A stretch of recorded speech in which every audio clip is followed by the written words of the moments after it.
안녕하세요. 말씀을 품고 말씀을 살아내는 바이블 1189 65번째 날, 오늘은 출애굽기 13장입니다. 우선 죄송하다는 말씀을 먼저 드립니다. 기다려주시고 걱정해주신 분들께는 유튜브 커뮤니티 공지사항에 말씀드린 대로 개인적인 사정으로 업로드가 늦어진 점 죄송합니다. 13장은 드디어 10번째 재앙과 함께 애굽에서 빠져나온 이스라엘 백성들에게 하나님이 가르쳐주시고 보여주시는 세 가지 이야기로 되어 있는데요.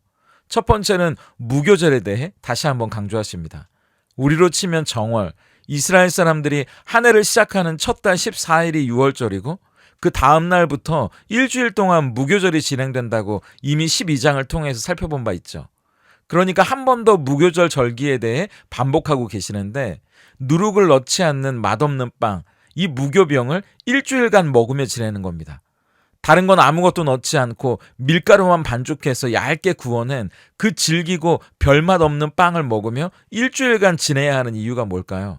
12장에서는 무교절이 뭔지, 지금 애굽을 나가서 첫 번째 무교절을 어떻게 지켜야 할지 현재에 대한 내용이었다면, 13장에서는 그 관점이 조금 다릅니다. 하나님이 430년 만에 우리를 이렇게 수백만의 민족으로 만드셔서 아브라함에게 약속하신 자손 번성의 복을 이루어 주신 것처럼, 마침내 약속하신 땅 가나안으로 우리가 들어가게 될 것이라는 전제 아래 이 무교절 절기가 왜 중요한지를 말하고 있는 겁니다. 그러니까 13장은 미래적인 관점에서 무교절을 설명하고 있는 거죠. 앞으로 가나안 땅에 들어가게 되면 이제 모든 게 끝난 게 아니라는 겁니다. 그때부터가 시작이라는 거예요. 하나님과 함께 살아가게 될 텐데, 우리가 왜 애굽에서 나오게 된 건지, 우리를 애굽에서 이 가나안 땅으로 인도해 주신 분이 누구인지를 절대 잊어버려서는 안 된다는 겁니다. 그래서 애굽에서 나올 때 먹었던 그 질기고 맛없는 빵, 무교병을 일주일간 먹으면서 하나님을 기억하는 거고요. 중요한 건 그 절기를 통해 자녀들을 교육시켜야 한다고 이야기하십니다. 하나님이 어떻게 우리를 구원하셨는지, 또 우리와 하나님은 어떤 관계인지를 잊지 않기 위해 하나님의 말씀을 작게 종이에 적어서 손목에 팔찌처럼 묶거나 두건이나 띠처럼 이마에 매달기까지 하면서 말입니다. 두 번째는 장자에 대한 명령인데요. 사람이든 가축이든 처음 낳은 것들은 다 하나님의 것이라고 말씀하십니다. 왜냐하면 원래 그 첫째들은 애굽에서 10번째 재앙으로 다 죽음을 당했어야 했잖아요. 그런데 죽지 않고 하나님의 은혜로 살아가게 되었으니 그것들은 다 하나님의 소유라고 말씀하시는 겁니다. 하나님이 이렇게 말씀하시는 이유가 있는데요. 우리가 왜 예전에 우리나라 옛날 설화나 아프리카 어떤 부족 이야기를 보면 용이나 어떤 신에게 정기적으로 처녀를 바치거나 사람을 제물로 바쳐야 되는 이야기들을 보신 적이 있을 거예요. 마찬가지로 수천 년 전 이 당시 주변 신들은 그렇게 실제로 여자아이를 바치거나 남자아이를 바쳐서 그 신에게 제사를 드리는 풍습이 실제로 있었다고 합니다. 그런데 하나님은 그게 아니라 대속이라는 개념을 설명해 주시기 위해 이 이야기를 하는 거예요. 실제로 사람의 생명을 해치거나 바치라고 하는 비윤리적이고 잔인한 신이 아니고요. 누군가 그 생명의 대가를 대신 치른다면 그걸 받으신 걸로 인정해 주신다는 겁니다. 그걸 대속이라고 불러주신다는 거죠. 그러니까 이건 하나님의 은혜입니다. 하나님의 사랑이죠. 그래서 그 대가를 통해 우리가 누구의 것인지 잊지 않기를 바라신다는 거예요. 우리가 하나님의 소유가 된 백성이 됐고, 우리와 하나님은 끊을래야 끊을 수 없는 관계가 되었다는 걸 역시 잊지 말라고 그 말씀을 손목에 또 이마에 매어 기억하게 하십니다. 그리고 우리의 자녀들에게 가르치라고 하시죠. 세 번째는 하나님께서 이스라엘 백성들이 약속의 땅 가나안으로 가는 노선을 결정해 주시는 이야기입니다. 애굽에서 가나안까지 가는 길이 여러 가지 있었는데 가장 빠른 길로 인도하시지 않고 일부러 삥 돌아가는 길로 인도하셨다고 이야기합니다. 이유는 가장 빠른 길이 가장 좋은 길이 아니었기 때문이에요. 그 길은 앞으로 이스라엘 역사에 두고두고 나오는 앙숙, 블레셋 민족이 살던 곳이었기 때문입니다. 자칫 이스라엘과 전쟁이라도 벌어지면 그 두려움 때문에 혼비백산해서 애굽으로 돌아가 버리게 될 수도 있는 길이었기 때문이에요. 그래서 먼 길을 일부러 돌아가게 되는데, 돌아가는 게 문제가 아니라 하나님의 약속이 지켜졌다는 게 중요합니다. 그건 400여 년 전 요셉이 유언했던 대로 그들이 요셉의 유고를 가지고 떠나는 모습을 보면 알게 됩니다. 요셉은 이미 하나님께서 너희 이스라엘 백성들을 이끌어 반드시 약속의 땅으로 들어가게 하실 거라는 하나님의 약속이 이루어질 거라고 말했잖아요. 그래서 그날이 오면 꼭 내 유고를 가져다 아버지와 조상들의 무덤에 함께 장사 지내달라고 이야기했는데 요셉의 유고를 이고 떠나게 되는 겁니다. 떠나게 하시는 약속도 이루어졌으니까 이제 가나안에 들어가 그 땅을 차지하게 될 것이라는 약속도 이루어질 거라는 믿음의 표현인 거죠. 그렇게 믿음으로 떠난 그들의 길에 하나님이 구름기둥과 불기둥으로 함께 하셔서 그들을 낮의 더위로부터 밤의 추위로부터 지켜주시는 뭉클한 장면으로 이 13장이 마무리됩니다. 13장은 가장 먼저 하나님이 자기의 소유권을 주장하시는 장면으로 시작하는데요. 2절을 보세요. 이스라엘 자손 중에서 사람이나 짐승을 막론하고 태에서 처음 난 모든 것은 다 거룩히 구별하여 내게 돌리라. 이는 내 것이니라 하시니라. 말씀드렸고 우리가 살펴본 대로 이미 애굽의 10번째 재앙이 임했을 때 사람이든 가축이든 그 첫째들은 사실 죽었어야 할 생명이었는데 하나님이 은혜로 살려주신 거 아닙니까? 그러니까 하나님이 그 첫째를 자기 소유라고 부르시는 거죠. 그런데 단순히 이건 그런 의미만이 아니에요. 예를 들어 11조를 한번 생각해 보세요. 우리가 10분의 1을 드리지만 그건 10분의 1만 하나님의 것이고 나머지 10분의 9는 우리 거라는 이야기가 아니잖아요.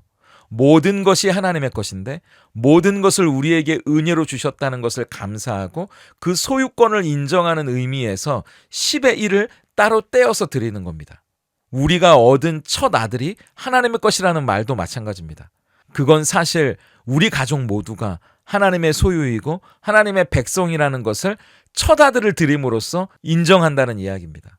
이 땅의 모든 민족이 하나님의 소유이고 하나님의 백성이지만 특별히 이스라엘 민족을 장자로 택해서 하나님의 소유 삼으셨기 때문에 이 땅의 모든 민족이 하나님의 것이라는 것을 나타낸 것과 같은 이치예요.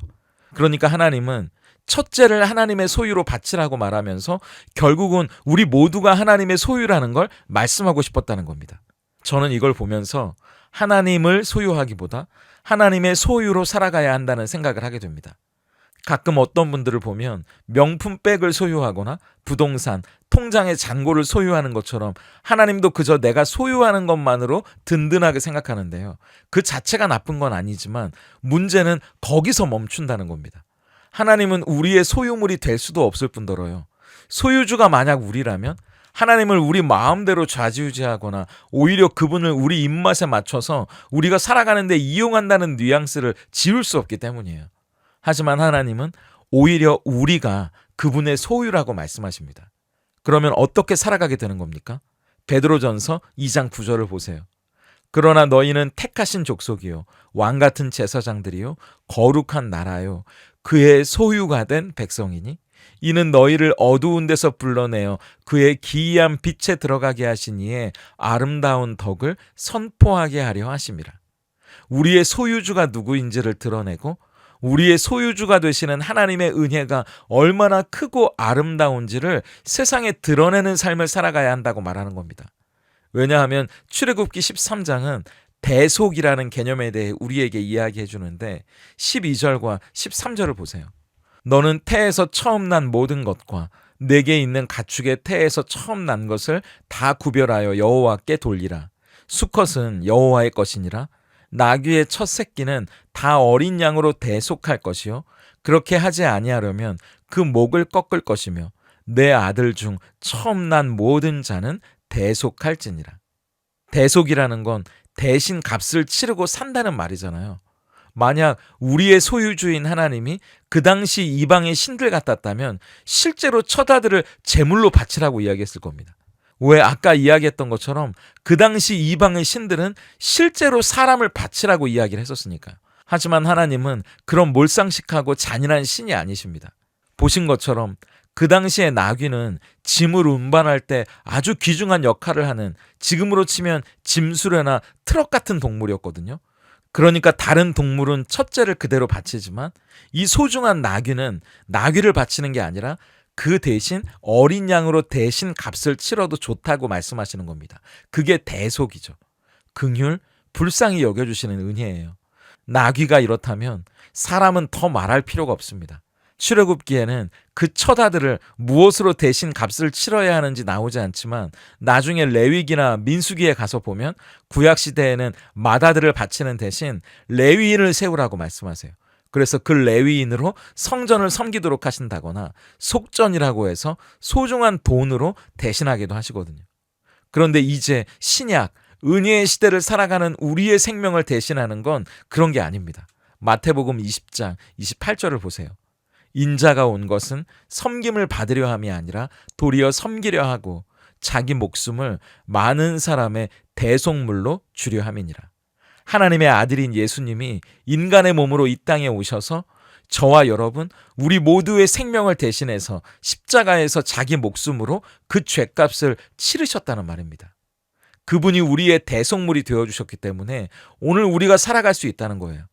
우리의 소유주는 폭군이라거나 자기 배만 불리고 우리를 이용해 먹으려고 하는 악덕 사장이 아니라는 겁니다.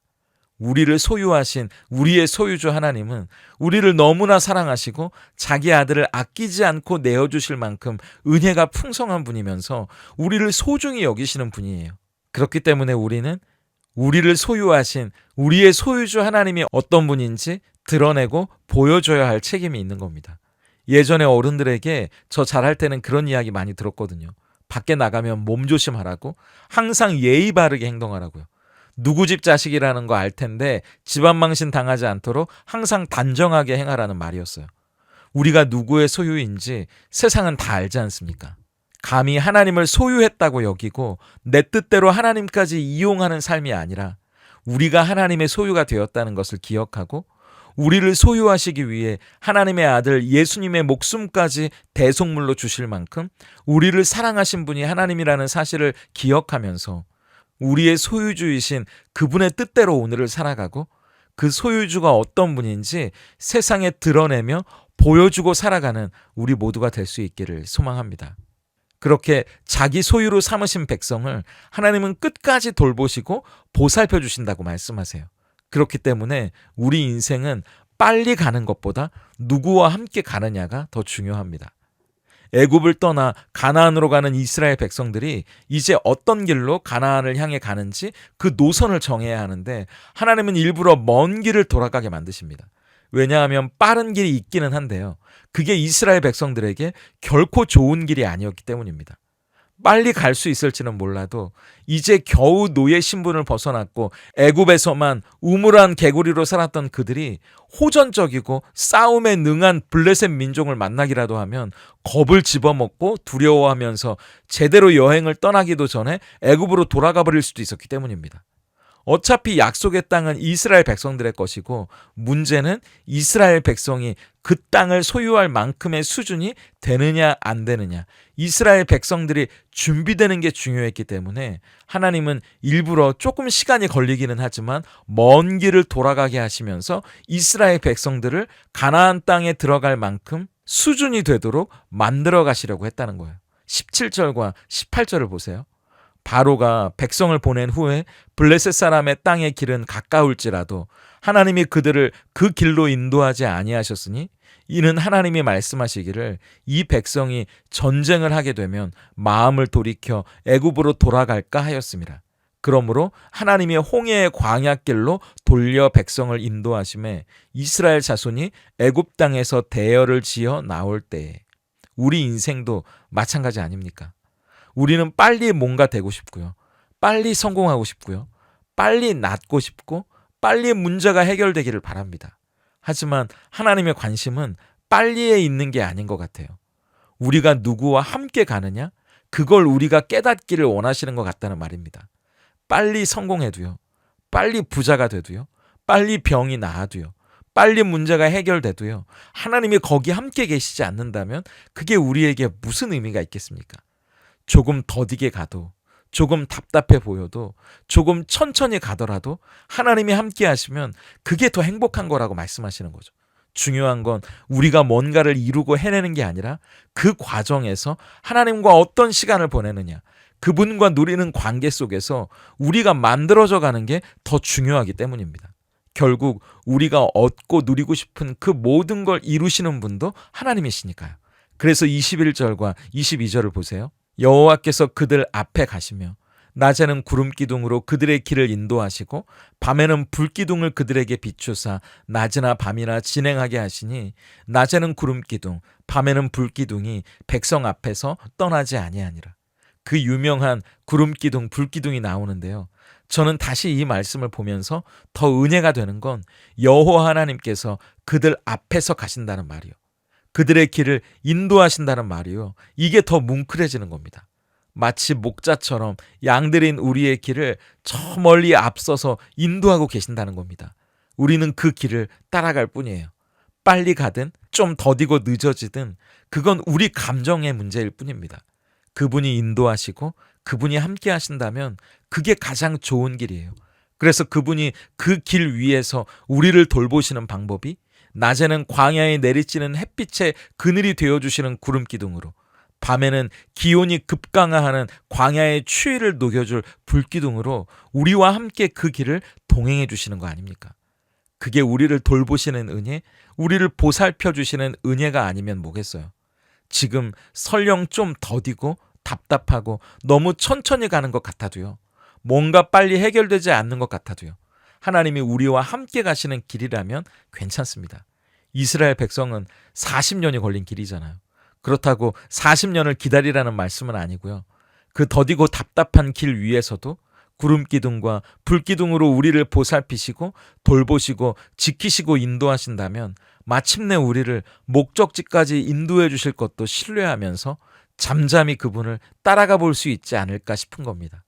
오늘 또 하루를 살아가며 우리를 당신의 소유, 소중한 내 백성 삼아주신 그 은혜에 감사하며 그분의 은혜를 세상에 드러내는 삶 살아가기를 바라고요.